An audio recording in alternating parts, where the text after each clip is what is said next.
What's the saddest thing you were paid to do that left you questioning everything in the end? I was scrolling through Craigslist looking for odd jobs when I found the weirdest post I'd ever seen. Cry at my funeral for $200. It had to be a joke, but in my experience, it was always the weird posts that got me paid, so I sent out a text and scheduled a meetup. Well, it wasn't a joke. The lady, Elaine, slid a $100 bill across the table, rolled up the same way sketchy dealers do it, and smiled. That's your deposit.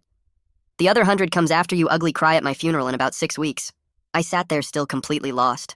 Elaine was still in her 30s and honestly really healthy looking, if not a little exhausted around the eyes. Your funeral in 6 weeks? I asked. She nodded. Yes, the doctors gave me between 4 to 6 weeks before pancreatic cancer cuts my life short. I know it sounds morbid, but I have no family left to mourn me. And my friends are too shallow to care. I just want to go out knowing at least one person is willing to cry for me when I'm gone. I couldn't say no. I felt terrible. I can cry. I'm really good at crying, I reassured her. Elaine giggled at my enthusiasm. You can't just show up and cry about nothing, she said. You need to know me, have specific memories to sob about. So for a few hours this weekend, I'd meet her and just hang out, taking pictures and videos together like we'd been friends for years. This is me at camp, she said, pointing to a scrawny kid with braces. My parents put me here hoping I'd learn to swim, but it only made me more terrified of the water. She handed me more stacks of old photo albums, introduced me to each person like I was an open diary, and it was weirdly peaceful getting to hear her life story. She pulled out a dusty binder at the next hangout and grinned. This is my literal bucket list. The first few pages were filled with adventures I never would have expected from her. Cave exploration, deep sea diving, pictures in front of the Egyptian pyramid.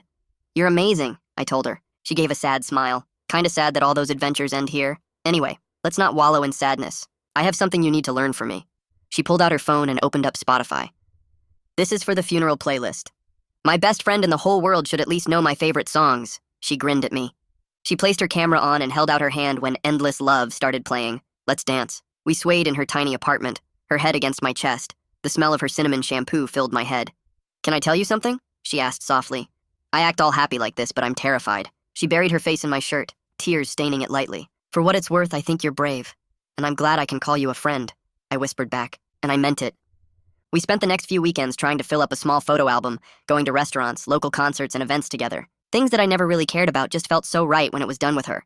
But she was getting weaker, losing weight, moving slower, wincing whenever she thought I wasn't looking. Our hangouts moved from her living room to her bedroom, just sitting there by her bed watching movies with her head on my shoulder, talking and taking pictures together for the funeral before she needed to rest again. It was heartbreaking watching someone so full of life slowly lose it all. One night, after a particularly bad day, she turned to me and said, I wish we'd met in my healthy years. We could have had something real. When I leaned in to kiss her, she turned her face. Please, don't fall for a dying woman, she whispered. It's the worst investment you'll ever make. And it'll only make me feel even more helpless. I should have done it anyway. That next morning, I received a call from her lawyer informing me that Elaine had passed in her sleep with the funeral set in 2 days. I thought I was ready, but the news of her passing hurt more than anything I'd ever experienced. I showed up at the funeral home in my only suit. The funeral director handed me a program with one of our selfies on the cover. Elaine had listed me as her dearest friend in the obituary. The tears that came were real. I sobbed through the entire eulogy, talking about all her adventures, the dancing, the other memories we'd made. But I shouldn't have cried for her, because months later inside one of the restaurants she loved, I spotted her in the corner of the room. I wasn't even sure if it was her at first. She was blonde now instead of brunette, healthy instead of sick. But from her sweet laughter and charming smile, I knew it was her. Our eyes met across the room. My fork stops halfway to my mouth and clatters back onto the plate. She looks away fast, but I already saw the panic flash across her face. My hands start shaking, so I grip the edge of the table to steady myself.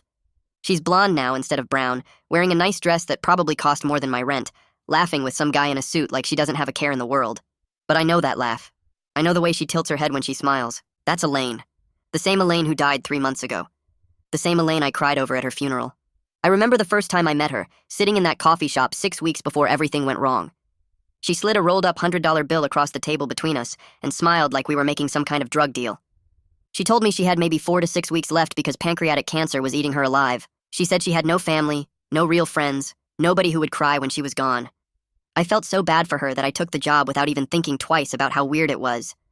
She made me promise to really cry, to make it look real, and she said I needed to know her story first, so I'd have actual memories to be sad about. So we spent weekends together after that. She showed me thick photo albums with pictures of her as a kid at summer camp, told me about how her parents wanted her to learn swimming, but the water scared her too much. She pulled out this old binder with her bucket list inside, and I got to see all the amazing things she'd done. Cave trips and ocean dives and standing in front of pyramids in Egypt. I told her she was amazing, and she just gave me this sad smile like none of it mattered anymore. Then she played music on her phone and asked me to dance with her right there in her tiny apartment. We swayed together while some old love song played, and she put her head against my chest. Her hair smelled like cinnamon. She told me she was scared even though she acted happy. She cried a little, and I felt the tears soak through my shirt. I told her I was glad to call her a friend, and I meant every word. We went to restaurants and concerts together over the next few weeks. We took so many pictures for the funeral slideshow, but she started getting weaker. She lost weight. She moved slower. She'd wince when she thought I wasn't watching. Pretty soon, our hangouts moved from her couch to her bedroom because she was too tired to do much else. We'd just watch movies with her head on my shoulder and take more pictures before she needed to rest. One night, she told me she wished we'd met when she was healthy. She said we could have had something real. I tried to kiss her, but she turned away. She told me not to fall for a dying woman because it was the worst choice I could make, and it would just make her feel worse. The next morning, I got a call from someone who said they were her lawyer. The voice told me Elaine had died in her sleep. The funeral was in 2 days. I couldn't believe it. The news hurt worse than anything I'd felt before. I showed up to the funeral home wearing my only suit. The funeral guy handed me a program with one of our selfies printed on the cover. The obituary listed me as her dearest friend. I cried real tears during the whole thing. I gave this eulogy talking about her adventures and the dancing and all our memories together. I thought I was doing something good for someone who died alone and scared. But now I'm staring at her across this restaurant 3 months later. She's healthy and blonde and wearing expensive clothes. She's laughing like nothing ever happened. When she looks my way again, I push my chair back and stand up. My legs feel shaky, but I start walking toward her table anyway. I need answers. I need to know what the hell is going on. She sees me coming and her whole face goes white. She grabs her purse fast and says something quick to the guy sitting with her. Then she's up and moving toward the back of the restaurant. I push past other people eating their dinners, trying to keep up with her. Someone yells at me for bumping their table, but I don't care. By the time I get to the back exit and push through the door into the alley, she's already gone. I stand there in the dark alley behind the restaurant. My heart is pounding, so hard I can hear it in my ears. My hands won't stop shaking. I'm confused and mad, and I don't know what to think. Back at my apartment that night, I pull out the memorial program from my desk drawer. I stare at our photo on the cover. We look so happy in that picture. I open my phone and scroll through all our old text messages. She thanked me for being willing to cry for her. She called me a good friend. She said she was grateful we met. Every single word feels like a lie now. I can't sleep, so I start going through everything trying to find clues I missed before. The lawyer who called never told me their name. I never got a callback number. The funeral home did everything, but I never actually saw a death certificate. When I tried to visit her apartment after the funeral to pick up some photos she'd promised me, the manager said the lease was under a different name. None of it makes sense. By the time morning light starts coming through my window, I've made up my mind. I need to find out the truth, but I'm not going to do anything stupid like confront her alone. I grab a notebook and start writing down concrete steps I can take. Contact the funeral home and ask questions. Check the vital records office for a death certificate. Talk to the police about what happened. Try to find out if anyone else got paid to show up at that memorial service. I make the list nice and clear so I know exactly what to do next. The next morning, I pull out my phone and search for the funeral home's number in my call history. My finger hovers over the screen for a second before I press dial. A woman answers, and I ask to speak with whoever handled the memorial service for Elaine 3 months ago. She puts me on hold and soft piano music plays in my ear. After about 2 minutes, a man picks up and introduces himself as Alan Bellamy. I tell him my name and explain that I attended the service, that I was listed as a close friend in the program. Then I tell him I saw Elaine alive at a restaurant last week. The line goes quiet for so long I think the call dropped. When Alan finally speaks, his voice sounds strained and uncomfortable. He says he needs to pull the file and asks me to hold again. When he comes back, he admits something that makes my stomach drop. It was technically a memorial service, not a funeral, because there were never any remains. No body, no ashes, nothing. Alan sounds embarrassed as he explains that someone paid in cash for the venue rental, the programs, and basic coordination.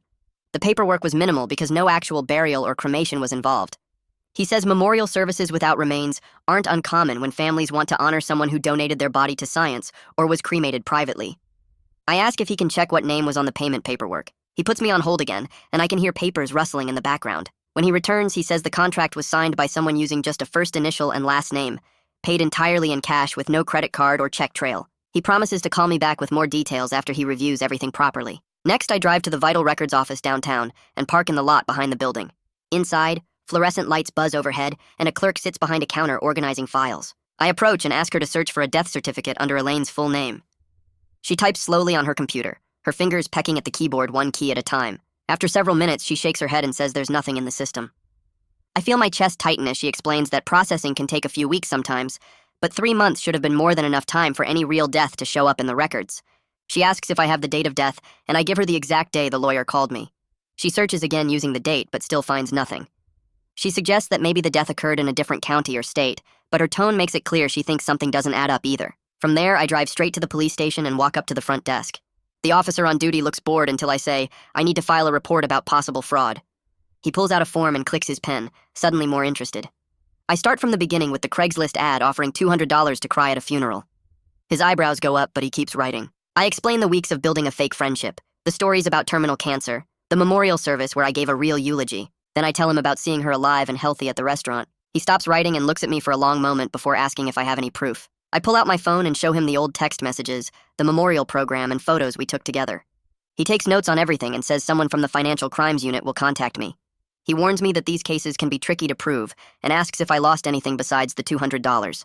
I tell him it's not really about the money. 2 days later, my phone rings with a number I don't recognize. A woman introduces herself as Detective Maeve Donnelly from Financial Crimes. Her voice is professional but not cold, and she asks if I can come to the station for an interview. I agree, and an hour later I'm sitting in a small room with her across a table. She's maybe in her 40s with dark hair pulled back, and she takes her time listening as I walk through the whole story again. I show her the texts, the program with our selfie on the cover, and more photos from our time together. She asks detailed questions about the payment method, the timeline, and whether I ever met anyone else connected to Elaine. When I mention the lawyer who called about her death, she asks if I have a number or name. I shake my head and admit I never got either. Detective Donnelly leans back in her chair and says this could potentially be theft by deception if Elaine took money under false circumstances. She explains that proving fraud requires showing intent to deceive and that someone suffered harm. She asks if I'm willing to cooperate with an investigation, and I say yes immediately. Detective Donnelly suggests I post carefully worded messages in local groups, asking if anyone else attended the memorial service. I feel nervous about going public with this, but she explains that finding other victims would make the case much stronger. She helps me write a vague post that asks about the service without using Elaine's full name or making accusations. That evening, I sit on my couch staring at the draft message on my phone. Finally, I post it to 3 different community groups and then close the app because I can't stand watching for responses. Within hours, someone named Elias LeBlanc sends me a private message. He says he was paid $200 to pose as Elaine's cousin at the memorial. His message sounds angry and embarrassed at the same time. He asks if we can meet to compare notes and says he's been feeling sick about the whole thing since it happened. I screenshot his message and forward it to Detective Donnelly before I respond. She texts back quickly telling me to meet him in a public place and let her know when and where. I message Elias back and we agree to meet at a coffee shop the next afternoon. The next day, I arrive at the coffee shop 15 minutes early and grab a table near the window. When Elias walks in, I recognize him immediately from the service. He's tall with glasses and he spots me right away too. We shake hands awkwardly and he sits down across from me. He pulls out his phone without saying much and shows me text messages that look almost exactly like mine. Same instructions about crying convincingly, same rolled up $100 bill as a deposit, same promise of another 100 after the service. He mentions that someone named Reese handled most of the logistics and payments. I write down the name and text it to Detective Donnelly while Elias orders coffee. We spend the next hour piecing together everything we know. Neither of us ever met Elaine's supposed lawyer, and we both just got phone calls with no callback number. The funeral home seemed real enough, but everything was minimal and rushed. We were both told we'd get the second $100 mailed to us after we cried convincingly at the service. Elias admits he felt genuine grief during the memorial because Elaine's story about dying alone was so sad. He says he actually cried real tears thinking about how lonely she must have been.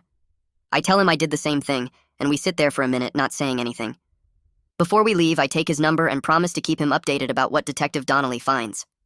That night, back at my apartment, I pull out the memorial program again and study it under my desk lamp. I'm looking for anything I missed before, any small detail that might help. That's when I notice a tiny imprint code in the bottom corner of the back page. It's so small I almost need a magnifying glass to read it. The code includes what looks like a printer identifier and a location marker. I grab my phone and take several close-up photos of the code, making sure the numbers are clear. I create a new folder on my phone labeled Evidence and add the photos along with everything else I've collected. Then I text Detective Donnelly about the print shop code, and she responds that she'll look into it first thing in the morning.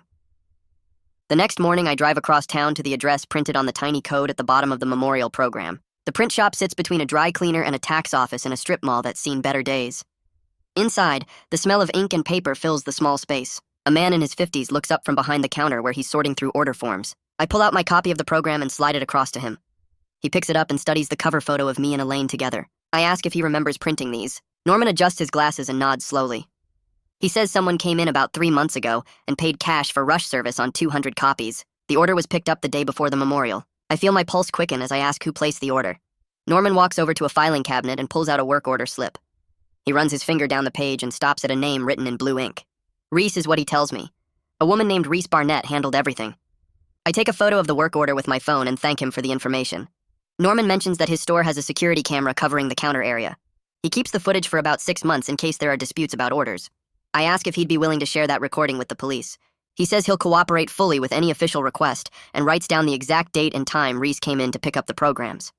I leave the shop and sit in my car for a few minutes, processing what I learned. Another name to add to the puzzle. I text the information to Detective Donnelly, along with the photo of the work order. My phone rings 2 hours later while I'm making lunch in my apartment. Detective Donnelly tells me she ran a search through the state attorney database looking for anyone named Reese Barnett. Nothing came up in the legal system, but she found something else. There's a notary and event coordinator by that name who runs a small business handling memorial services and celebration of life ceremonies. The business has been operating for about 5 years with no complaints or legal issues on record. Detective Donnelly says she's going to request the print shop footage through official channels now that we have a specific date and suspect name. She reminds me that building a solid case takes time and proper procedures. I tell her I understand, but privately I'm feeling impatient. Every day that passes feels like Elaine and Reese could disappear or find new victims. After we hang up, I sit on my couch and think about what comes next. The urge to drive back to that restaurant and confront Elaine directly is strong. I want to walk up to her table and demand answers about why she did this, but I know that would be stupid and could mess up the investigation. I call Detective Donnelly back and tell her I won't try to contact Elaine or Reese on my own. I promise I won't go back to that restaurant alone or do anything that could compromise the case. She sounds relieved and says she appreciates my cooperation. The investigation needs to follow proper legal procedures, even though I want faster results. She mentions that my safety matters too, since we don't know how Elaine might react if she feels cornered. I agree to stay away and let the professionals handle it from here. A week crawls by with no updates. I try to focus on other things, but my mind keeps circling back to Elaine's face across that restaurant and how healthy she looked. Finally, I decide to go back to the restaurant during lunch when it's busy, and less likely Elaine will be there. I just want to talk to the manager and see if they can provide any useful information. The lunch crowd is thick when I walk in, and I have to wait a few minutes before someone can help me. A woman with dark hair pulled back in a ponytail approaches and introduces herself as Kaylee Osborne. I explain that I'm working with the police on a fraud case, and the woman I saw here might be connected to it. Kaylee listens carefully as I describe Elaine and show her a photo from the memorial program. Her expression shifts to recognition. She confirms that a blonde woman matching that description comes in regularly. Kaylee says she usually shows up on Thursday evenings and sits at the same corner table. I write down the information and thank her for her help. Kaylee leans against the hostess stand and tells me she can't share security footage without a legal request from the police, but she's willing to cooperate fully if they reach out officially. She grabs a notepad and writes down the woman's usual schedule, along with details about her typical orders and behavior. Then Kaylee mentions something that makes my stomach tighten. The blonde woman sometimes meets with another woman who could be Reese based on my description. They sit together for hours talking in low voices and looking at papers spread across the table. Kaylee hands me the notes and says she hopes it helps with the investigation. I leave the restaurant feeling like the pieces are starting to connect, but also aware of how much we still don't know. 3 days later, Detective Donnelly calls to say she got the subpoena for both the restaurant footage and the print shop recording. The legal process moved faster than expected because the print shop owner was so cooperative and the restaurant manager confirmed regular suspicious meetings. But she warns me that reviewing all the footage and building a solid case will take time. I need to be patient and trust the process. I tell her I'll wait, but inside I'm struggling with anger and shame. I keep thinking about how completely I believed Elaine's story, how I sat by her bed watching movies and thought I was helping someone face death with dignity, how I cried real tears at that memorial service while she was probably planning her next con. Detective Donnelly must hear something in my voice because she reminds me that being compassionate isn't a weakness. Elaine exploited that quality, but it doesn't make me stupid for having it. That night I pull out a blank notebook and start writing everything down. Not for the investigation, but for myself. I need to process how someone could fake terminal illness and manipulate people's compassion so deliberately. I write about meeting Elaine at the coffee shop and how she slid that first $100 bill across the table. I describe the photo albums and her stories about summer camp and being afraid of water. I write about dancing to that song in her apartment with her head against my chest and the smell of cinnamon shampoo. I write about her tears soaking into my shirt when she said she was scared. Every memory feels tainted now, but I force myself to record them anyway. The betrayal cuts deeper than losing $200. She took something more valuable, my trust and genuine grief. I write until my hand cramps, and then I close the notebook and put it in my desk drawer. 2 weeks pass with no major updates from Detective Donnelly. She's reviewing footage and building the case file, but these things move slowly through official channels. I try to stay busy with other odd jobs from Craigslist, being more careful now about which posts I respond to. On a Thursday evening, I find myself walking past the restaurant around the time Kaylee mentioned Elaine usually shows up. I tell myself I'm just passing through the area, but I know that's not true. I slow down as I approach the windows and glance inside. My heart jumps when I spot her sitting at that corner table. She's wearing a blue sweater, and her blonde hair catches the light from the overhead fixtures. My hands shake as I pull out my phone and start recording a short video through the window. I'm trying to keep the camera steady and get a clear shot of her face when she suddenly looks up and sees me. Her expression goes from relaxed to shocked in an instant. Her face drains of color, and she stands up so fast her chair scrapes loudly across the floor. She grabs her purse and rushes toward the side exit without even looking back at whoever she was sitting with. I push through the restaurant's front door and run toward the side exit, but she's already outside by the time I get there. The parking lot is poorly lit, and I scan the rows of cars looking for movement. I spot her running between vehicles about 30 yards away. I follow her, but she reaches a dark sedan and jumps inside. The engine starts immediately, and she pulls out of the parking space with her tires squealing slightly. I keep recording as her car speeds toward the exit. I got about 15 seconds of clear footage showing her face and her panicked reaction to seeing me. The video quality isn't great because my hands were shaking, but her features are visible and her fear is obvious. I stand in the parking lot watching her taillights disappear down the street. My chest feels tight with a mix of anger and something else I can't quite name. I walk back to my car and sit in the driver's seat for several minutes before opening my phone. I send the video file to Detective Donnelly with a message explaining what happened. Then I sit there feeling empty and angry and wondering how many other people Elaine has done this to. Detective Donnelly calls me back the next morning and tells me the video was exactly what she needed to push the restaurant footage request through faster channels. She sounds more energized than usual and says she'll have results within a few days instead of weeks. I spend those days checking my phone constantly and trying to focus on normal things like grocery shopping and laundry, but my mind keeps drifting back to Elaine's face in that parking lot. When Detective Donnelly finally calls again, she asks me to come down to the station to review what they found. I drive over immediately, and she leads me to a small conference room with a laptop set up on the table. She clicks through several video clips showing Elaine and Reese sitting together at that same corner table over multiple visits. In one clip, Reese slides a thick envelope across the table, and Elaine tucks it into her purse without opening it. Detective Donnelly pauses the video and looks at me. She explains that the case file is now officially open as a fraud investigation, and they're building a timeline of Elaine's activities over the past 6 months. I watch the footage again and feel this weird mix of anger and something else I can't quite name. Detective Donnelly suggests we go through what I know about Elaine's supposed illness to document all the red flags I missed. We sit there for over an hour while I describe how she claimed to have late-stage cancer, but was walking around normally, eating full meals at restaurants, never losing her hair, or showing any real signs of being sick. Detective Donnelly takes notes and points out that nothing I'm describing matches actual cancer progression. Real patients in late stages would be in constant pain, unable to keep food down, needing serious medical support. The whole thing was just an act designed to make me feel sorry for her and get emotionally invested in her fake story. I feel stupid for not questioning any of it at the time, but Detective Donnelly reminds me that con artists are professionals at manipulation. That night back at my apartment, I pull out my laptop and start going through all the photos Elaine showed me from her bucket list. I do reverse image searches on the travel pictures, and my stomach drops when several come back as stock images from travel websites. The cave exploration photo appears on a tourism site for New Mexico. The pyramid picture shows up on 3 different travel blogs. Some of the photos do seem genuine and personal, but she mixed real fragments of her life with complete lies to build a more believable fake identity. I save screenshots of all the stock images and their source websites, then email everything to Detective Donnelly. Around midnight, I'm scrolling through social media when I find the video someone posted of my eulogy from the memorial service.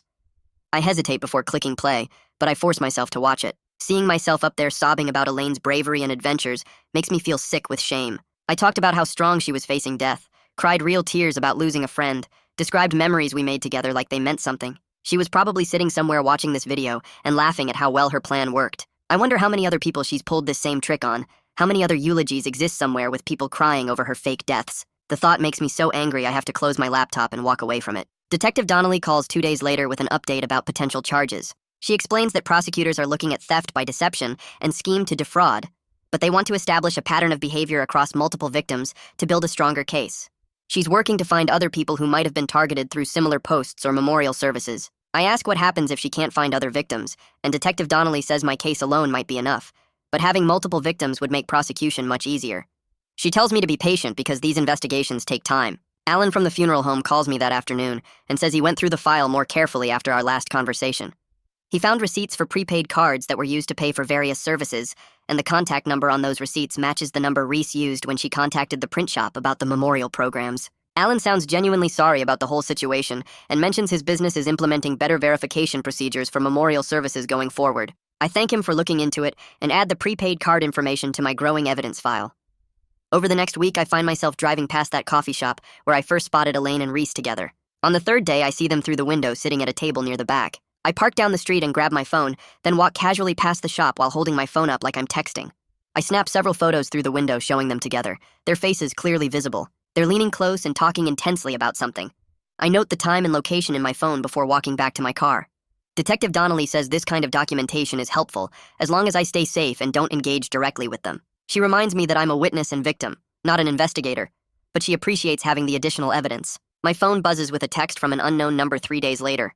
The message just says, "I'm sorry." I stare at those two words for several minutes, trying to figure out if it's really from Elaine or some random wrong number. The area code matches the one she used before. I forward the text to Detective Donnelly immediately, and she calls me back within 10 minutes. She tells me not to respond yet because she wants to coordinate with the prosecutor's office about the best approach. I sit there holding my phone and feeling this pull to text back and demand answers. After about an hour, I can't take it anymore, and I send a reply asking if we can meet somewhere public.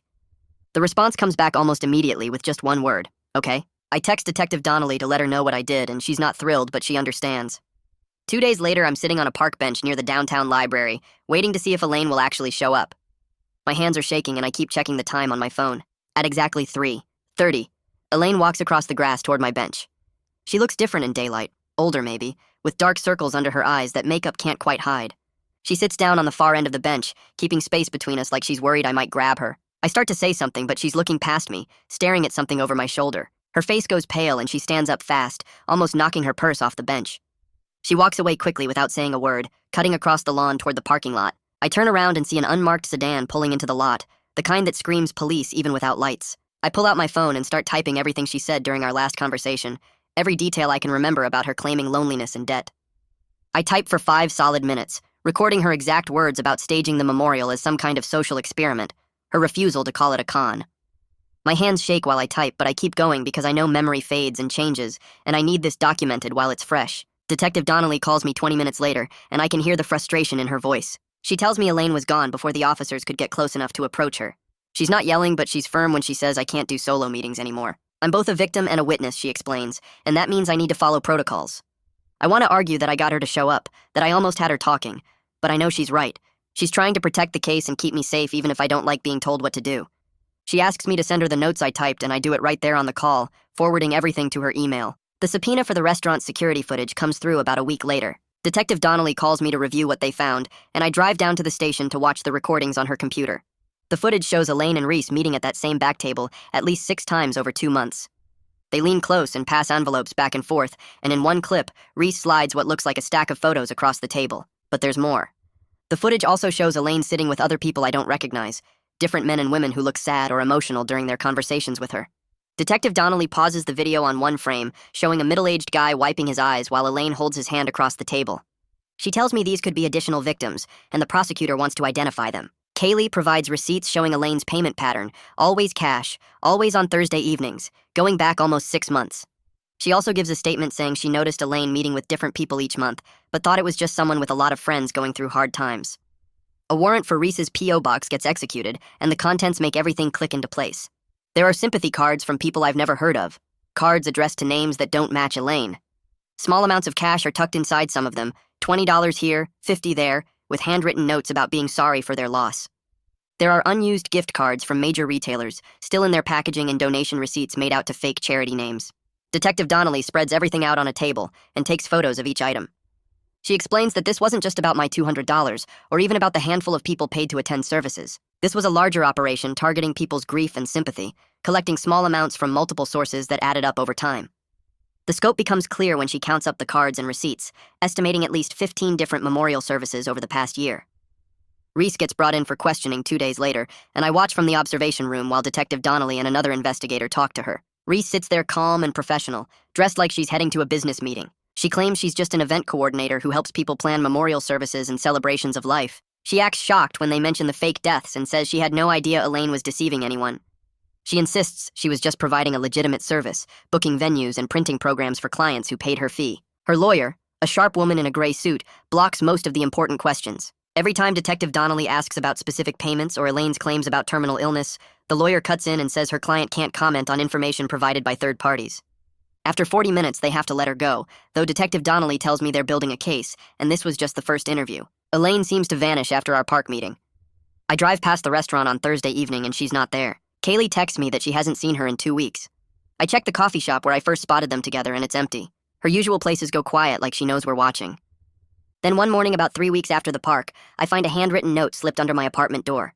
The paper is nice quality, cream-colored with no lines, and the handwriting is Elaine's. I recognize it from the photo album captions she showed me. The note says she's sorry, that she never wanted to hurt me specifically, that she knows what she did was wrong. She doesn't ask for forgiveness and doesn't make excuses. She just says she's sorry and signs it with her first name. I hold the note for a long time, reading it over and over, trying to figure out if it's genuine or just another manipulation. I sit at my kitchen table with the note in front of me, and I realize something important. What I really want isn't revenge. I don't even want to see Elaine punished harshly with maximum jail time or huge fines. What I want is to make sure she can't do this to other people. I want other lonely people to be protected from this kind of thing, from having their compassion and grief exploited for money. I want the people who sent those sympathy cards and cash to know they were scammed so they can be more careful next time. I call Detective Donnelly and tell her this, and she's quiet for a moment before saying, "That's actually really mature." She tells me the best way to protect others is to cooperate fully with the prosecution and let the legal system work. I agree, and I hand over the note as evidence. Detective Donnelly calls me a few days later with a plan. She wants to arrange a controlled meeting using the phone number Elaine used to text me. The conditions are clear, and she goes over them twice to make sure I understand. Public location with lots of witnesses, plainclothes officers nearby, and I stick to the exact script we practice. I'm supposed to get her talking about the memorial services and the other people she targeted. I'm not supposed to accuse her directly or make her defensive. Detective Donnelly and I spend an hour going over different scenarios and responses. She texts from my phone asking if we can meet and talk, and Elaine responds within minutes saying, "Okay." We set it up for a diner across town, neutral territory where neither of us has history. The morning of the meeting, I show up 30 minutes early, and the diner is busy with the breakfast crowd. I pick a booth near the middle where I can see both exits. 2 officers are sitting at the counter dressed like regular customers, and Detective Donnelly is in a car outside watching the entrance. Elaine walks in exactly on time and slides into the booth across from me. She looks tired and scared, nothing like the confident woman from the restaurant. She starts apologizing right away, saying she's done this before with other people, that she's been running this scheme for over a year. She's crying and the tears look real, running down her cheeks and dripping onto the table. She says she'll pay everyone back, that she just wanted to feel important to someone, that being mourned made her feel valued in a way real life never did. I'm listening and trying to remember the script when I see movement behind her. Detective Donnelly and 2 officers in uniform walk up to our booth. Elaine sees my eyes shift and she turns around. Her face just crumbles when she realizes what's happening. One officer asks her to stand up and she does, moving slow like she's in a dream. They tell her she's being detained for questioning regarding multiple fraud complaints, and she doesn't resist. She just looks at me one more time with this broken expression before they walk her out. After they take Elaine to the station for processing, I drive home and I completely fall apart. The rush from the meeting wears off and I'm left sitting on my couch feeling exhausted and empty. I thought I'd feel satisfied or victorious, but instead I just feel sad and confused. I cry for about an hour, not pretty crying, but the ugly kind that leaves you with a headache. I think about how she manipulated me, but also about how lonely she must have been to do something this extreme. I think about dancing to that song in her apartment, and how real it felt at the time. Eventually, I pull myself together enough to look up therapists in my area. I schedule an appointment for the following week because I know I need help processing all of this. I also decide I'm going to be way more careful about the odd jobs I take from Craigslist going forward. Maybe stick to furniture moving and yard work instead of anything involving people's emotions or life stories. Over the next few weeks, I meet with someone from the prosecutor's office 3 different times to work on my victim impact statement. We sit in a small conference room with bad lighting, and I go through everything again, but this time focusing on how the whole scheme took advantage of people wanting to help someone dying. I tell her I want money back not just for me, but for all the other people who sent cards or small donations, thinking they were supporting a grieving friend. She takes notes and asks me specific questions about the timeline and the fake medical claims. I spend hours going over bank statements and text messages, matching dates and payments to build a clear picture of the fraud. The prosecutor explains that strong victim statements help show the real harm caused beyond just the dollar amounts. I write and rewrite my statement probably 6 times, trying to get the tone right so it sounds serious but not angry or mean. The case drags on for months after that initial meeting. The prosecutor calls every few weeks to update me on plea negotiations. Elaine's lawyer tries to argue she has mental health issues that explain her behavior, which makes me mad because plenty of people struggle without running elaborate cons. Eventually, both sides reach an agreement where Elaine pleads guilty to multiple counts of theft by deception and fraud. Reese pleads guilty to being an accessory and helping coordinate the fake memorial services. The plea deal includes a payment plan for giving money back to victims and probation with required community service focused on mental health support programs. I'm relieved we won't have to go through a full trial because I don't think I could handle sitting through weeks of testimony and cross-examination. The sentencing hearing happens on a cold morning in late fall, and I show up in the same suit I wore to Elaine's fake funeral. The courtroom is smaller than I expected with wood paneling and fluorescent lights that buzz slightly. When my turn comes to give my statement, I walk up to the microphone and my hands shake a little as I unfold my papers. I talk about how the fake friendship and manufactured grief affected me, how it made me question my ability to trust people and read situations.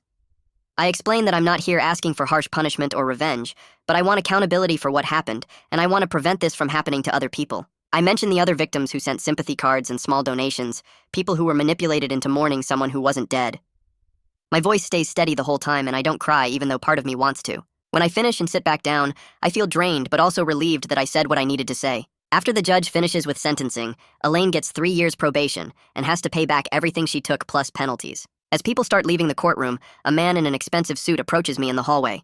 He introduces himself as Elaine's lawyer and says she wants to talk to me privately if I'm willing. I look at him for a second and then shake my head. I tell him I need to focus on my own healing now, and I've already said everything I needed to say in court. Setting that boundary feels important, and I walk away without looking back. A few weeks later, I decide to go back to the restaurant where I first spotted Elaine. I park in the same lot and walk through the front door, my heart beating faster than normal.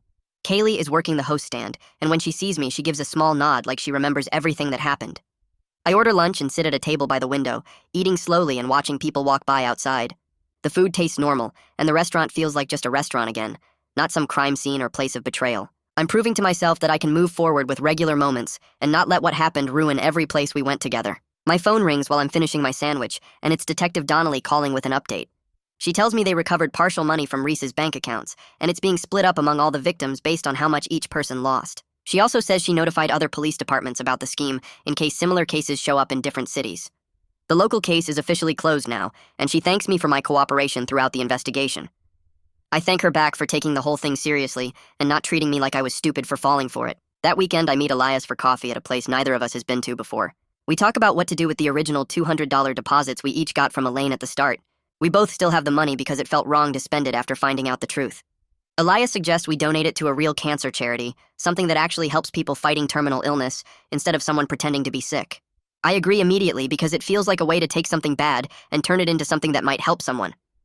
We look up local charities on our phones right there in the coffee shop and pick one that supports families dealing with pancreatic cancer specifically. Back at my apartment, I start going through everything from my time with Elaine, deciding what to keep and what to throw away or delete.